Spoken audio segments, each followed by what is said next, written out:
Has tiny hands. You open this door with the key of reason. Beyond it is another dimension. A dimension of truth. A dimension of freedom. A dimension of joy. You're moving into the land of both the ideal and the real, of the possible and the actual. You've just crossed over into the capitalist corner. Where reason meets reality, welcome to the capitalist corner. Right, folks, where reason meets reality, we are the Capitalist Corner. I'm your host, Mark Pellegrino, the chairman of the American Capitalist Party, along with my co-host and vice chair, Michael Liebowitz, who is also pretty much with he and Persephone running our new their channel here, basically, the Rational Alternative Man. Tell me about it, please, because I'm over here in the Dark Continent. As you know, I got 6 more days over here in Europe, and then I go back to the States. So I've been out of the loop, man. So keep me in. What's going on? Well, Mark, we've got a lot of shows here on the Rational Alternative channel, including this one every day from 12 noon Eastern to 1 p.m. Then at 2:30 p.m. Eastern every weekday, we have Everyday Ethics. And 3 times a week, Monday, Wednesdays, Thursdays, we do. I hate when this happens. So I opened up your my text to you so I can look at the articles that I sent you. I'm just going to send it, and it's recording me. So so I just sent it to you. Don't just ignore it. But anyway, we get Crime, Corrections, and Culture 3 times a week. That's great. On the weekend, we do Capitalist Corner weekends. If you become a member of the channel, you get special content, solo videos that Mark and I do. Also, we're going to be doing some shows over there. And we got more shows coming down the pike on this channel. Just for the regular stuff, you don't even have to be a member. So that's all great. And by the way, Rational Egoist, right now, there's a great episode with Jim Valiant. We're discussing the virtue of productiveness. And by the way, we live off of, well, we don't live off them, but we really love super chats and super stickers. So thank you, Jenna Kleem, for $2. Thank you, Jenna. Well, Michael, I've been out of the loop, but you keep me in the loop by sending me articles to read, and you sent me something from the Epoch Times that was a little bit troubling. I want to get to that stuff before we get to the founding principles. Really? That's what you wanted to do? Okay, I'll let you take the reins. You take the lead. You want to play founding principles? Because that's all the title says today is founding principles. The founding principles, because what I want to do is I wanted to discuss the founding principles for a few reasons. So, I mean, one, coming up next month, we've got the 250th anniversary of the Declaration of Independence. So I think that's pretty great. I think that warrants talking about, the founders and some of our founding documents and founding ideas. Also, I came across just by happenstance this morning 2 articles. One I think was in the Daily Economy, and another one was in the Independent, that discussed some classical liberal principles, that we ought to be living by. Well, no, actually, one was had to do with modern economic theory, but even that ties back, in my view, to the classical liberal principles. But also, I wanted to discuss those principles just to show, as a contrast to the other stuff that we're going to be discussing today, how far we've strayed from the founding principles. All right, so we'll do whatever you want to go first. Is fine. Maybe we just deal with a little bit of the news, because I think we got to deal with Trump. We got to deal with what's happening in Iran a little bit, because it's becoming a bit of a fiasco. Of course, the Trump administration and Rubio are claiming that we're in the midst of peace talks. It's going well, apparently making strides that are revolutionary, Michael, and historic. Yes. In the meantime, we've got a €5 super sticker from I Am Regina. Thank you very much, Regina. Which is probably worth more than Trump's negotiations with the Iranians, to be perfectly honest with you. Absolutely. Though it's a little difficult to suss out who's telling the truth and who isn't, because we have an administration, at the head of which is Donald Trump, who lies prolifically. He is claiming that they're on the phone with Iran. They're surrogates. Constantly, daily, there's a negotiation going on, and they are inches away from a deal, Michael. However, every time they make these announcements, the Iranian foreign ministry spokesperson, I may be pronouncing his name badly, Ismail Baghedi or whatever, he comes on and says, we're not really discussing anything with these guys. There is no deal. There's nothing on the table. It's difficult to assess what's really going on. Michael, I've said from the very beginning that having a negotiations with this regime is absolutely ridiculous. We've tried doing this for decades, and all they do is use the negotiating process to stall. They don't use it in good faith. They aren't acting in good faith, and they don't want to negotiate with us. The ironic thing about this, Michael, is the bad guys here in the Iranian regime are the principled ones who are standing on their principles completely consistently and are stifling the greatest military power on the face of the earth in the history of civilization because they refuse to budge, and we do nothing but compromise. Yeah, we've got some very odd things. There's also, I mean, first of all, the idea that there's a ceasefire when fire is still being exchanged is absurd. But we've also got the Secretary of State, Marco Rubio, testified, I think yesterday, maybe the day before the Senate, and said the war's over. The war is over. So, well, first of all, they're acknowledging it was a war, but yeah, we know, whatever.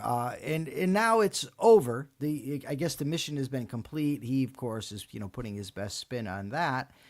And we also have the spectacle where Trump, it was reported that he berated Benjamin Netanyahu. And evidently it's true. He said in an interview, yeah, he did. He told him, basically, you're acting like a fucking madman. Cut it out. We got to end this thing. Evidently, ending this thing doesn't mean achieving any goals. It just means I'm sick of it. Let's move on. It means that, Michael. It also means satisfying his ego with the deal. As so long as he gets his deal. If I hear that word one more time, I think I'm going to kill myself, to be honest with you, because this seems to be all the president is about. He thinks he's the greatest negotiator on the face of the earth. So far, I haven't seen a deal yet that's actually worked in our favor. He's handed us a bunch of bad deals and a bunch of promises that nobody has delivered on. But Michael, it's his ego. To me, it's basically the guy's ego. This has nothing to do with regime change. This has nothing to do with geopolitics. This has nothing to do with improving our stature on the world stage or our strategic position. I don't think any of that stuff computes with Donald Trump. What computes to him is being able to tell the American people that he negotiated some kind of compromise with this terrible regime. Well, going back to his first term, I think about the things that he promised were going to be so easy to do, right? Balancing the budget, paying down the debt, that's actually really easy to do. Getting a deal on health care, to have a health care plan, getting rid of Obamacare, that was going to be very easy to do.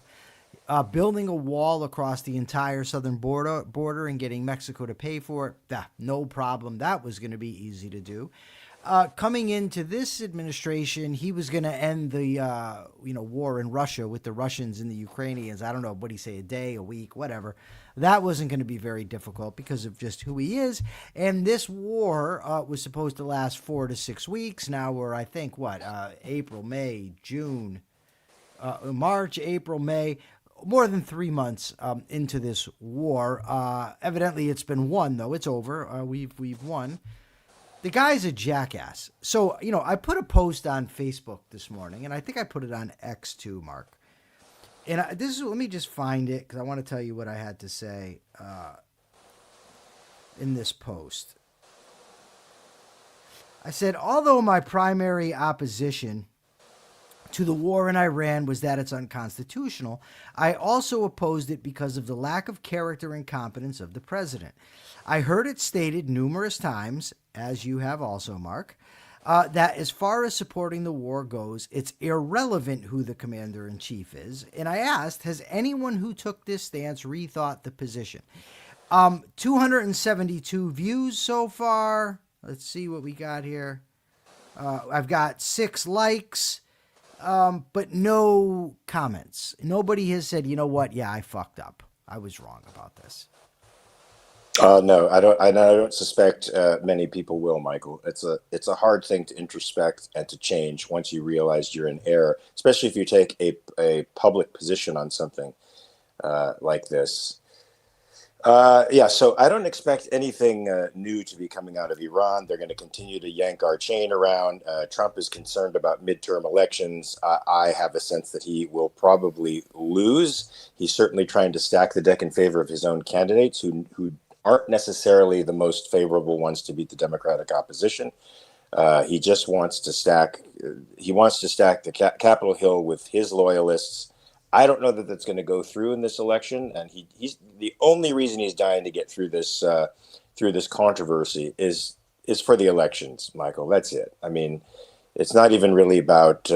It's not about what it should be, and it wasn't about that from the beginning, as you and I both understand. Yeah, I mean, I was told that his actions are the best that any U.S. president has done, and I think since World War II, or some such thing.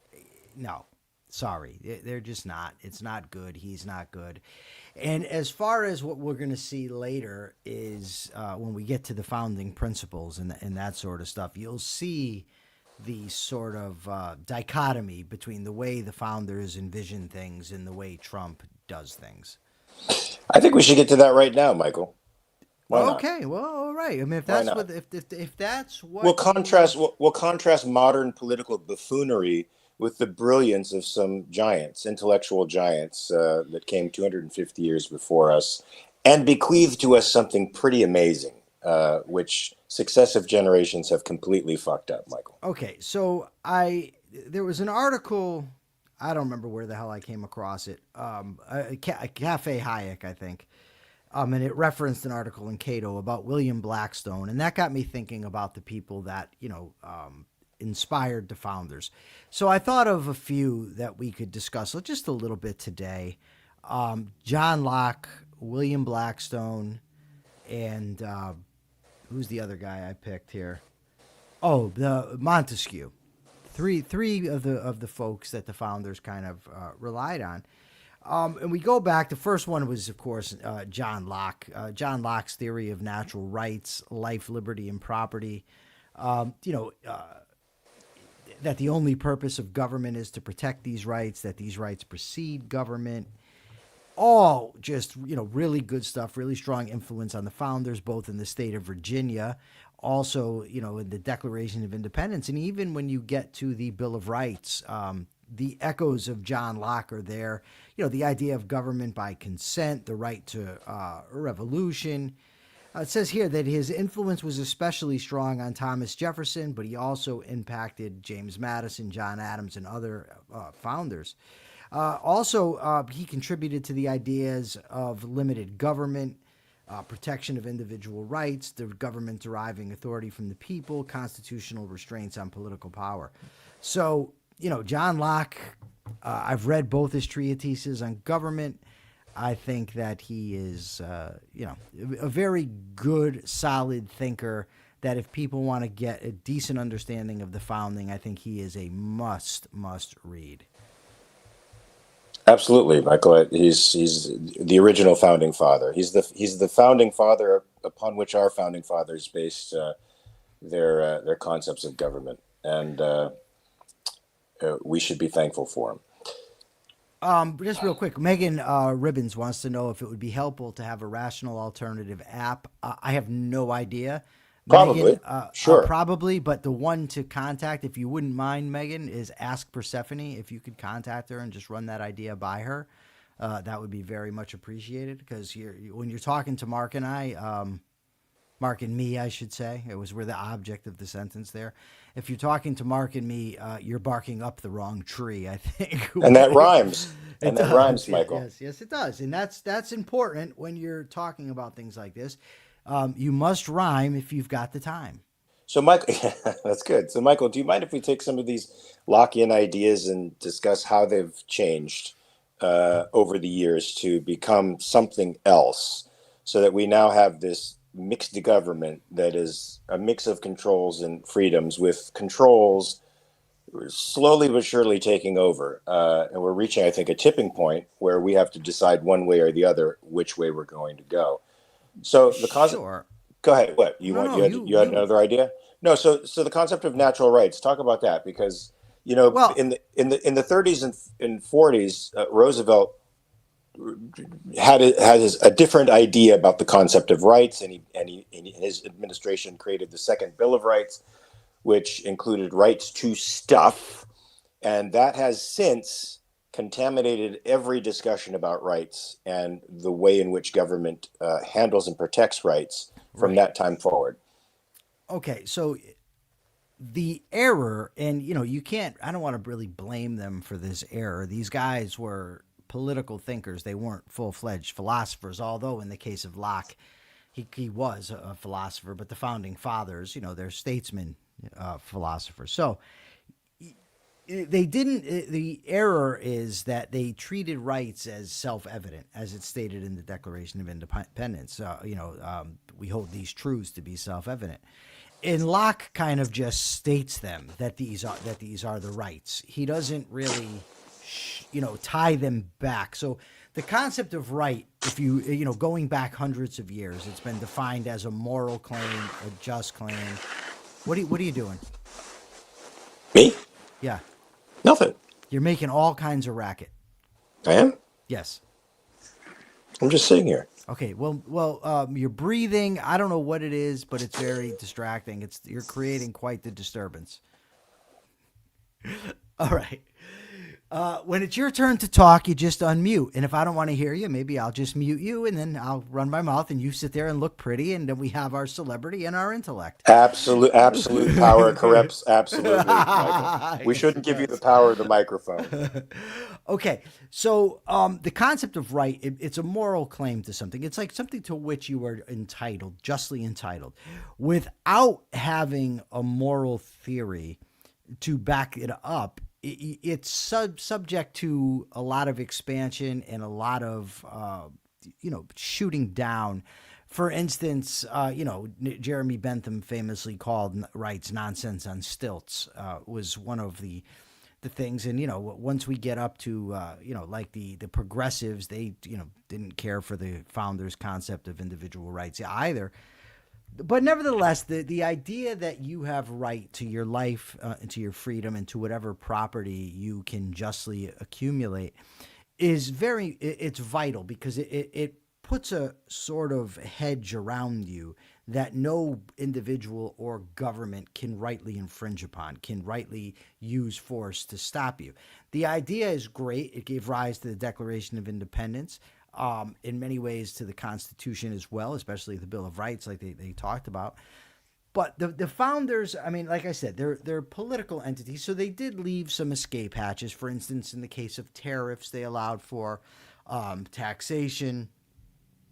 And, so that stuff, the Commerce Clause left various ways that politicians could sort of eat away at the idea of rights.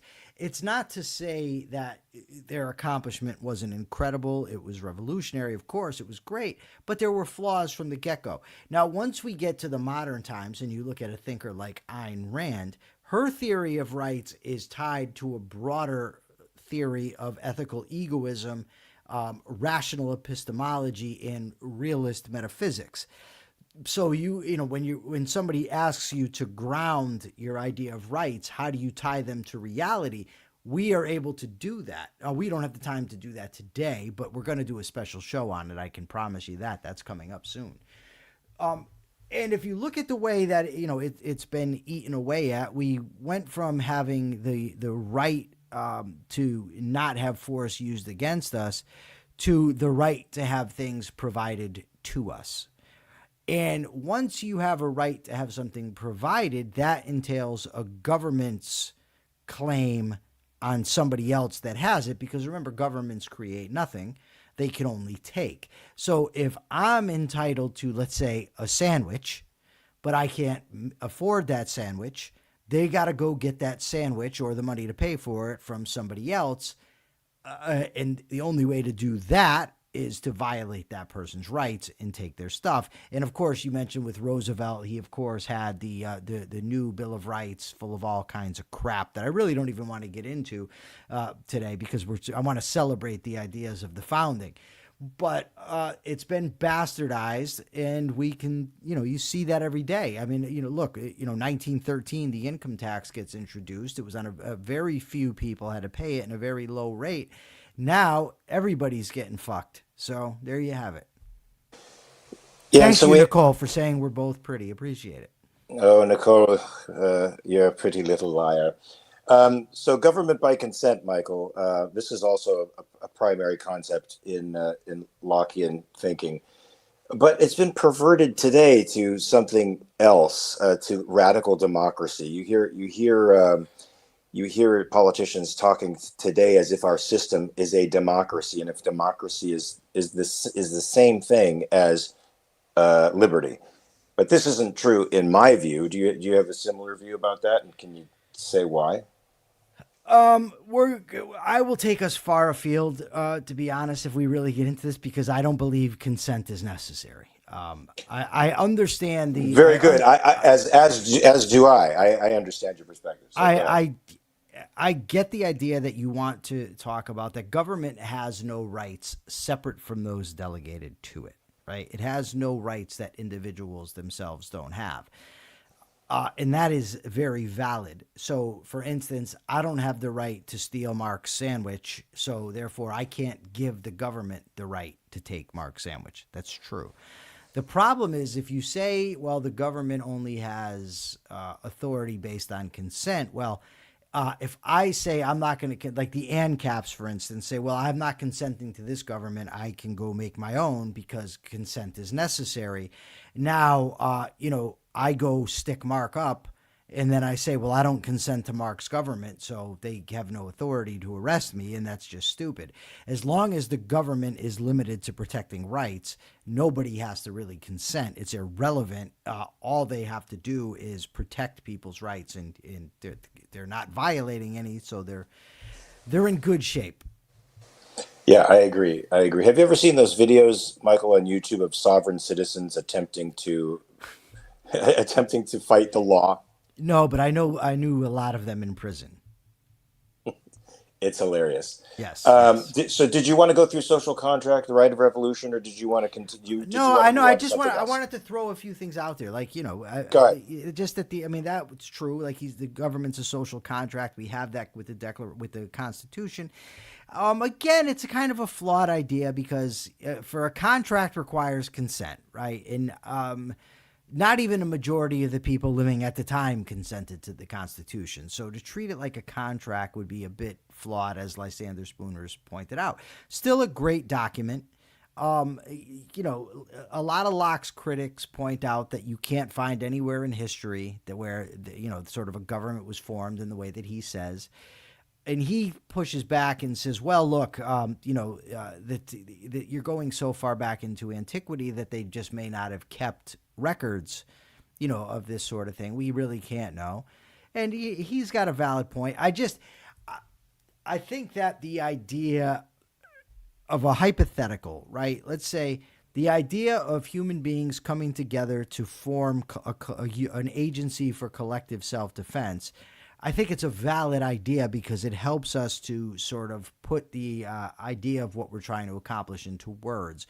I don't think it necessarily has to be a historical reality that governments were actually formed this way, or even that that's how they need to be formed today. I think that you have the government of the United States.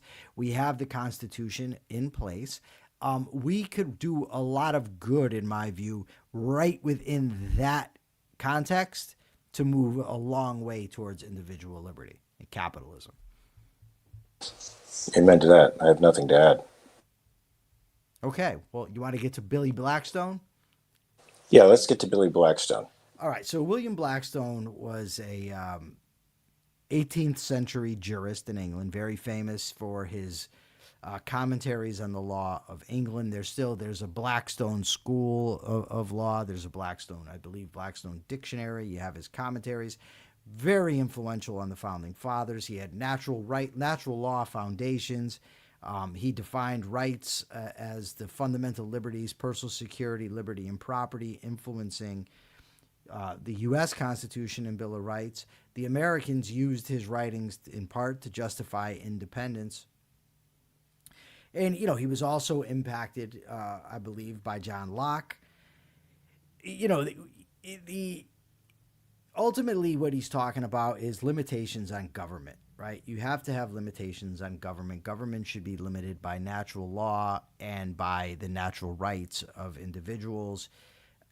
A hefty influence on the founders. and on this country. There's a great. I want to get to the article. I want to just share some stuff from the article that was in Cato today, or not today. It was in June 1st, a couple days ago. They talk about Blackstone influencing the Declaration of Rights in Virginia. It talks about how both Jefferson and George Mason were familiar with Blackstone's commentaries. He drew on the Magna Carta. He was not a fan of independence on the part of the Americans, yet they did rely on him in order to advocate it. So let me just say that I haven't read his commentaries. I've read excerpts and I've read many biographies of William Blackstone. But again, you see the idea that we should be limited by law, government of laws, not of men, and that these laws ought to be based on natural law and natural rights. Yeah, and the concept, Michael, that I really like is that where there is no law, there is no freedom. I love the idea of the law helping to maintain freedom and rights. Yes, law is a prerequisite of having freedom. You need laws protecting individual rights, laws how to resolve disputes, things of that nature. It's really vital. You can't you end up with the law of the jungle basically if there are no laws. Yeah, therein lies the social contract when those laws protecting property. To maintain civil liberty, and which it says here, which I love this quote, to maintain civil liberty, which leaves the subject entire master of his own conduct, except in those points wherein the public good requires some direction or restraint. Pretty good thoughts. Oh, no, I just lost this. Okay, I got it back. Okay, so next we have the... I don't know how to say it, the Baron de Montesquieu, Charles Louis de Secontant Baron de la Brede et de Montesquieu. I just know him as Montesquieu. French political philosopher, jurist, also, philosopher of the Enlightenment. His spirit of laws, he lays out such things as the separation of powers, which of course is vital. You need to have a separation of powers that they can act as checks on one another.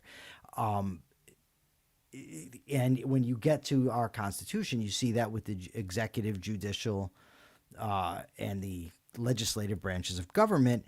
And of course, this is relevant to what you and I have been talking about. If you look at, the taxing power, for instance, is given to Congress.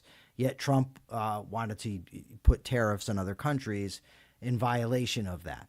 You then have the war, the power to declare war is also given to Congress. Again, Trump goes to war without the permission of Congress, without having a declaration of war. He also, it's rule of law, civil liberties. The Constitution's architecture was influenced by this guy, written about in the Federalist. The idea of a bicameral legislature, all of those things are in Montesquieu.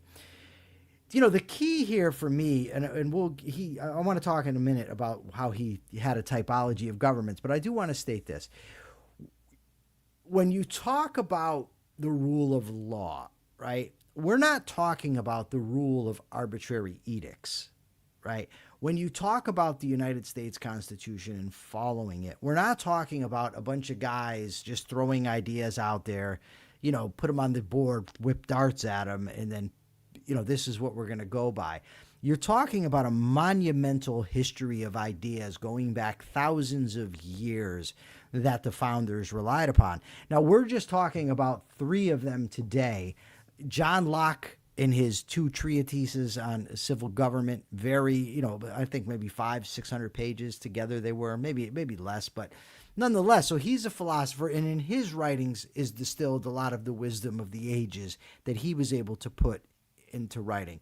You take, Blackstone's commentaries.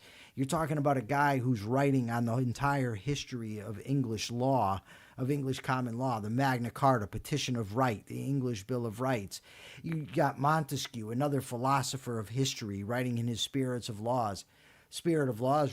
These are the people that the founders were drawing upon, as well as their own experience. in dealing with the government of Britain and dealing with the colonial governments here at home. So the idea that the Constitution is somehow arbitrary or that the rule of law is just another way to say the rule of men, it's just not borne out by the history of the idea. Amen to that. I don't have anything to add, Michael. That's very good.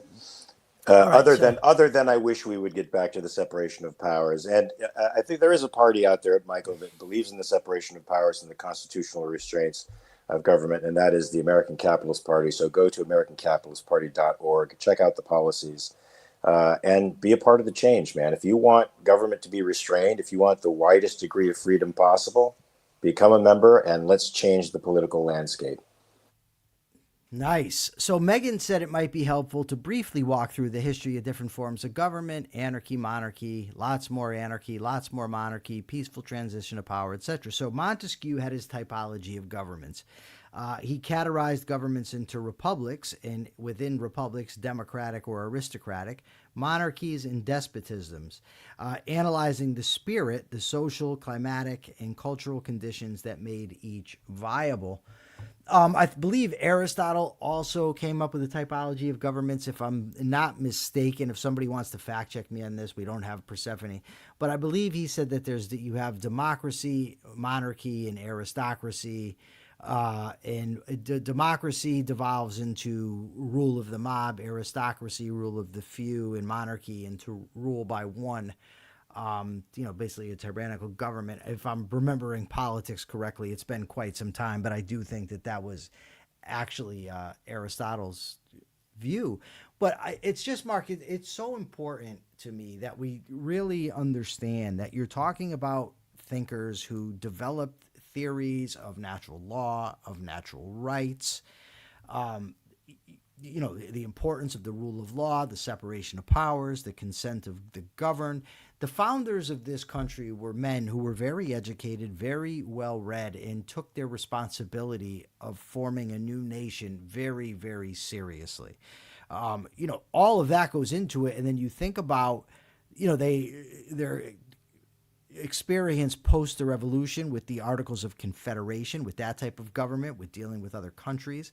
And then, the debates over the Constitution. They spent a whole summer arguing about this thing, what should go into it, what shouldn't. Then after that, it had to go to ratifying conventions in each of the states where there was more debates. And then there was the addition of a Bill of Rights. So you had more debates over that. A lot of work went into this stuff. For it to just be thrown away by generations of Americans who just haven't given a fuck, especially by this moron in the office that we have right now. Yeah, Michael, we were fortunate enough to have great men at the helm of the early United States who were able to sum up a great deal of knowledge into the principles of governance that we have today. And it is not something to be sneezed at. It is something to take very, very seriously. Those constitutional restraints on government have been proven to work, have been proven to maintain liberty and property. And Michael, along with liberty and property comes prosperity. The more we get away from that stuff, the more dangerous it is for us. Megan is tapping in here to Salon, the Magna Carta, the U.S. Constitution. When you're going back to an Athenian lawgiver, you're demonstrating your knowledge. See, Megan, I've heard of Salon too. Mark probably not. Did you know that after he made his laws, he left? Did he really? No, I didn't know that. Yeah, he did. He walked out because he understood that he could not be like God, the creator of laws, because he would be tempted to,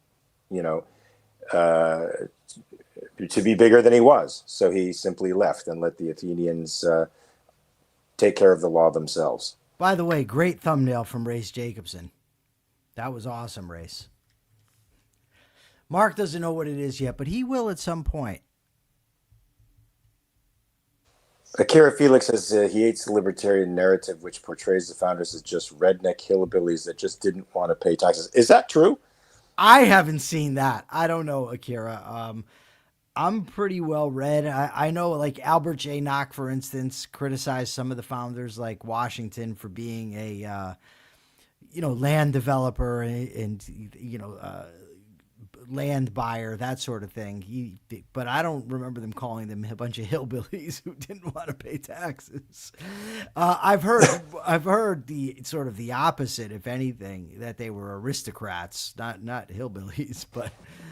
I get the sense. I get the sense that would be a modern progressive attack on the founding fathers. They wanted to just protect their property. I mean, John Hancock was a smuggler, and in the eyes of, I think, probably a modern progressive, a criminal who just wanted to keep his criminal enterprise to himself and all that he earned.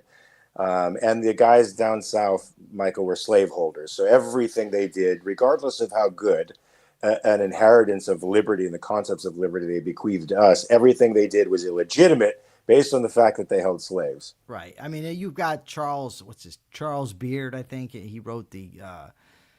I haven't read it, so I don't want to get too much into it. But the economics in the Constitution, I believe, was partly or all about their economic interest. I know the 1619 Project, of course, introduces the idea that they just wanted to protect the institution of slavery. Phil Magnus, who we've had on this show, absolutely demolished that idea. But Michael, you know who else demolished that idea? It was Go ahead. Who? A surprising quarter. It was the National Socialists. Actually wrote a scathing article against the 1619 Project. Not National Socialists as in Nazis. There's an organization, there's a national organization of socialists, composed of socialists, who actually repudiated that article. I'll find it for you. I find it for you because it was one of the first critiques I ever read of the 1619 Project, and it was actually flawless. And I didn't anticipate it. I didn't anticipate historical honesty from a band of socialists, but they gave it to me. Hey, Maribin says Salon knew his laws couldn't be corrupted if he wasn't there to be bullied into rewriting them. That's true. And Akira Felix says he's seen it a billion times and not all libertarians. But, apparently there's that hillbilly concept running around. I want to see this. Send it to me, Akira, some of this stuff, because that's kind of funny. The idea that it's ultimately what is classical liberalism, right? And Grok gives a great summary of classical liberalism. Individuals are sovereign. Government's role is limited.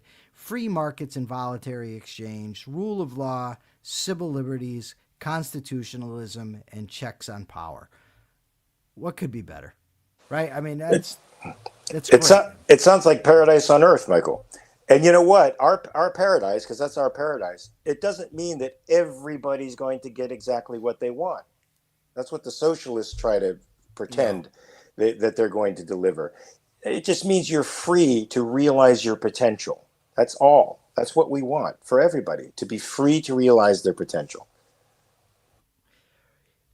Be free to realize your potential. That's wonderful. There's another article dealing with public choice economics, kind of. But the thrust of the article is basically that as government grows, you create special interests. Ayn Rand wrote about this as well. And those special interests gain power, and they don't want to let their power go, and it just breeds corruption. You set up an agency to regulate Mark Pellegrino's glasses. And now all of a sudden you have people that want to bribe the agency that's regulating Mark Pellegrino's glasses, entrenched interest, corruption. All of those things are very antithetical to the Enlightenment, classical liberal, founding father stuff that we've been talking about. Yeah, so what's the solution, Michael? Elect Mark Pellegrino for president. That's the no, solution. Thank you. You should have played Buddy Holly. Okay, you're making fun of my glasses. Now, what is the solution, Michael? Because we're so far into a deep state where basically unelected bureaucrats are running everything. There's no separation of powers anymore, and whatever legislation they do pass, entrenches itself into society in such a way as to create these massive interest groups? I don't know, but I just thought of a great T-shirt. In a world full of MAGAs, be a Pellegrino. That's what we can do. And, it's funny because you laugh, but in reality, I'm being dead serious. Mark was fed up with the system as it is, decided to start his own political party. I'm not suggesting that everybody out there needs to go start your own political party, but become involved. Learn about the ideas that we're talking about so that you can advocate them with some fluency. Learn about the founders. Learn about the likes of John Locke, Montesquieu, what's the other? William Blackstone, but also people like Algernon City, Edward Cook, Thomas Paine, the Marquis de Lafayette, even subsequent thinkers like de Tocqueville or Frederick Bastiat, and especially, I would say, Ayn Rand. Study the ideas that you wish to advocate so that you're able to advocate them. That's the only solution I have, Mark. I mean, there's no magic bullet. There's no... I'm going to get a tattoo. Oh, never mind. There's no magic bullet, right? All you can do is learn and advocate. Learn and advocate. I don't know what else. I mean, of course, you can vote, but if you don't have any good options, then voting's pointless. You need to advocate. You need to get these ideas out there, and you need to be able to defend them so that you can convince folks. You also have to be willing to take some of the heat, too, because liberty, reason are unpopular today. I know that I lose followers as a result, even though, Michael, I have actors texting me privately that they are really inspired by the fact that I publicly resist socialists and commies, and it gives them courage, they say, to speak up themselves, though they don't. Why are people so dumb? It bothers me that there's so many stupid people on this planet. Like, it really does. So what just happened?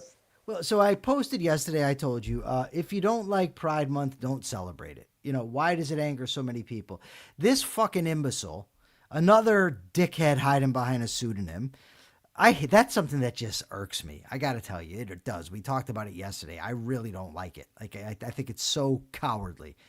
He says, if you don't like child sacrifice, don't celebrate it. Yeah, dude, because Pride Month is the equivalent of child sacrifice. Maybe in your demented mind of MAGA and QAnon, but that's not the real world. That's not the reality that we actually live in.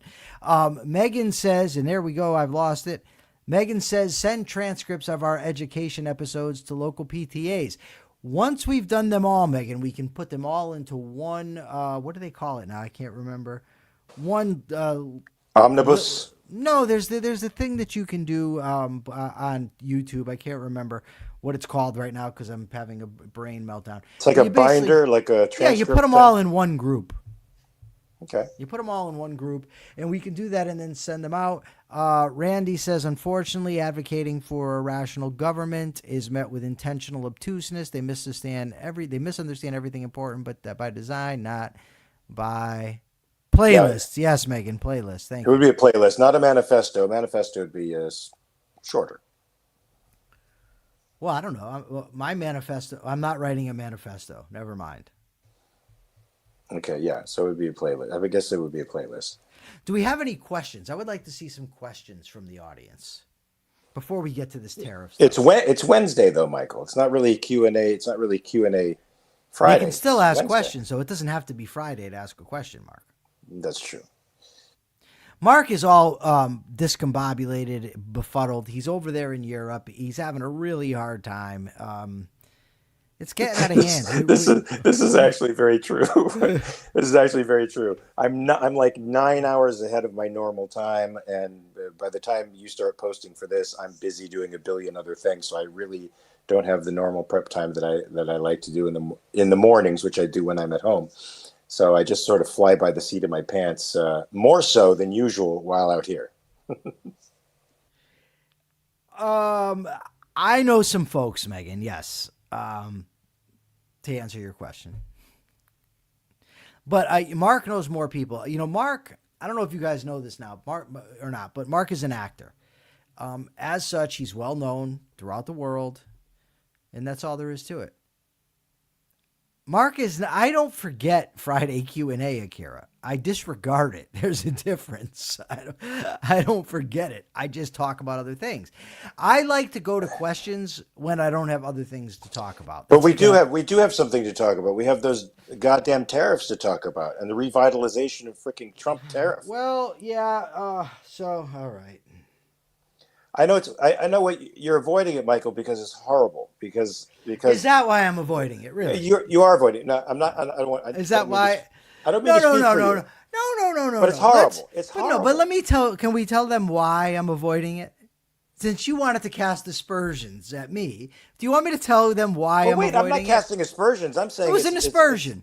No, it wasn't. You said I'm avoiding it. I'm saying the topic itself is horrible. But why am I avoiding it? Because we have an obtuse administration that will not take no for an answer, and it keeps trying to impose irrational policies on the economy and on the rest of us. Okay. Why am I avoiding it, Mark? You're avoiding it because I told you I couldn't read anything about it. Look. Akira guessed it before you even said it. No, Akira, I didn't forget. It's just that I couldn't. I didn't have the time. Oh, that's awesome. Mark forgot to no, he didn't forget. And in fairness to Mark, I did send them a lot of stuff, and it is late over there, and he does have other things going on. Anyways, this was in the Dispatch this morning. The Office of the U.S. Trade Representative on Tuesday proposed new tariffs of at least 10% on imports from 60 economies, the Trump administration's largest effort to rebuild its tariff regime. That is a Freudian slip. Since the Supreme Court struck down most of the Liberation Day levies in February. So this has to do with Section 301 tariffs. Now, I got to be honest, I don't know a lot about the law related to this, so I can't really say, well, these are unconstitutional. I think they are, probably, because, again, the taxing power is given to Congress, not to the president. But nevertheless, the Section 301 tariffs, basically, they're trade penalties imposed by the United States. It authorizes the trade representative to investigate and retaliate against foreign governments. One of the things, for instance, if foreign governments do trade with countries or allowing products in because of forced labor, if they're trading with countries that employ forced labor, that's one thing. If they're using whatever the hell this means, if they have excess production capacity, that's another thing. So they're trying to find loopholes by which they can impose these things, but these require a lot of they require investigation. You have to actually identify this stuff and prove it. I doubt that they can, and obviously it's bullshit, right? Because you're not imposing tariffs because you give a damn about forced labor and the possibility that they're getting products, or because they have excess capacity. You're doing it because you're a protectionist moron whose tariffs got thrown out by court the last time. So now you're trying to find another way to do it. The fact that governments that we're in a state, if you think about this simplicity, in the founding, where we were going to have the rule of law, not of men. The Constitution limits what governments can do. Everybody has to go by that, to the point where there's so many laws that the President of the United States, in violation of the spirit, if not the letter, of the founding documents, he's looking for a way that he can impose tyrannical policies on people. It's so utterly disgusting. It pisses me right off. So, Mark, you don't have to have read anything in order to give us your opinion now that I've given the basic summary of this thing. And I think Persephone will at some point post these articles so everybody can read. But the President of the United States wants to impose tariffs because he's a moron. Exactly. He was being checked by the courts. Thank God for the courts, Michael.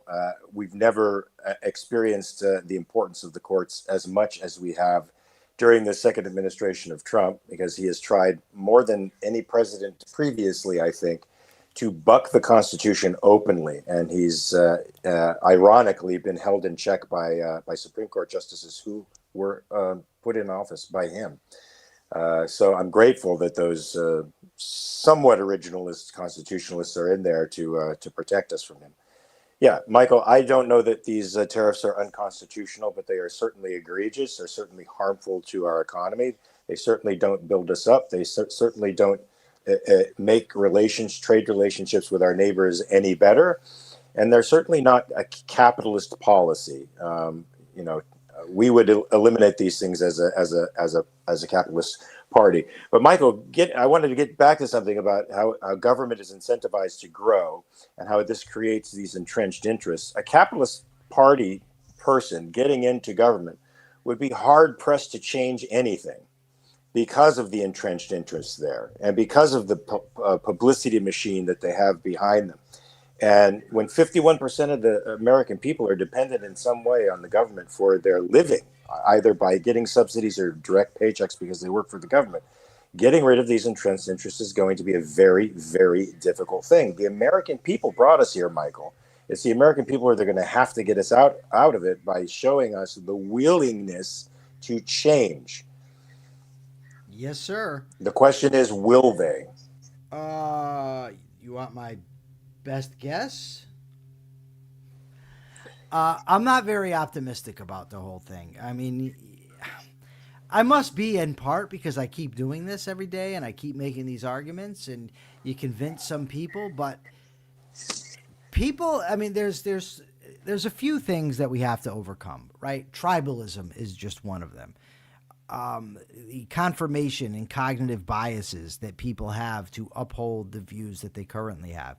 I once came across this guy, and it was in a libertarian publication, and he had his 10 reasons why people aren't libertarians.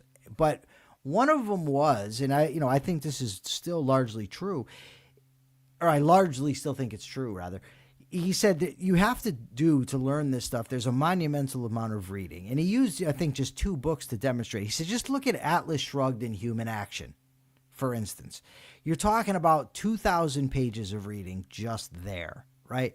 And people don't want to do that. It's much easier to just turn on Dave Smith, let him get you all, jacked up. And, yeah, Dave, you're my hero. And you defend Dave and you go out and you parrot what he says, and he's just parroting what the other guy said. And that's the easy thing to do. That's not an easy thing to overcome. So you have to kind of try to find people out there that are willing to listen, that are willing to investigate, to learn, to grow. And not only that, but then who are willing to be active in the process. Not an easy task. Impossible, of course not. And by the way, I don't know if you know, Mark, I think you do. We've got upcoming, I believe, September 19th and 20th, the American Capitalist Party's convention. Am I wrong about that? You're absolutely right. We're going to be in Pittsburgh, PA, buddy. Come out and join us, folks. Tickets are on sale for it. Of course, party members have all kinds of discounts. It's going to be a good time for us. We're going to vote on policies, and we're going to try to get some of these policies out there in the real world to real legislatures across the country, folks. So stay tuned. Hey, but Jason Adams says Americans wake up every day and think about how their government affects them, from how it helps them, how it blocks them from living, how important a rule they make is important to follow, et cetera. So do you agree with that? No. I don't know. I don't. But even those who do, I think it's largely in terms of, oh, fuck, the gas prices are high, or why is the electric bill, so high, or grocery prices are going up, or why is the road, there's potholes in the road. I think they think about things like that. I don't think that people generally are thinking in terms of the principles that make for good policy, or to live in a good country. He says his interactions with people, he agree it's not what we want. Okay, well, I agree with you, Michael. They see the everyday things where their pocketbook is being hurt, or self-evident stuff that they're finding in their own districts that irritate them, and they wish the government would take care of. But the solutions that they offer for these kinds of things are usually not in alignment with liberty, unfortunately. Okay, yesterday the question was, Persephone asked, what book would you recommend to somebody to change their life? Zardosis 2912 said Think and Grow Rich. Awesome book. I think I've read that book probably 30 times. Great, great book. Kira Felix says The Virtue of Selfishness. Couldn't agree more. Read that probably 30 times myself.